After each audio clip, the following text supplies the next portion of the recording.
This one's just as important as all of them, but it could be very pivotal in the standings. And we actually talked about it to the team yesterday. And I don't normally put more emphasis on one game or the other.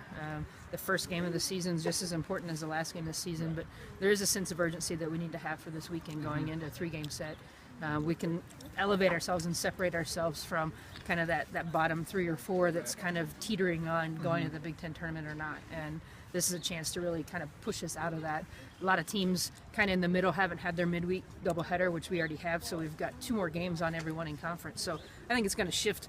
It's going to start messing up a little bit. I told the girls, let's keep it in our hands and not leave it in somebody else's hands. I think this is our first of these next 4 weeks, great opportunities to start to move ourselves up in the ranks. Is there anything that you've seen with Wisconsin so far that they've struggled with that you think you can capitalize off of? They're fast. They like to slash and dash offensively, and that hasn't changed since that staff got there 5 years ago. And I think the one thing is, their pitching staff and their defense might be a little susceptible. I'm not going to say they're bad because they're not. They're just susceptible, no different than we are at times. And we've got to make them work on defense and make their pitchers. We need to get into their pitching staff, get into the bullpen as much as we can, and capitalize on that. And defensively, we just got to take care of the ball because they're going to move. They're going to run.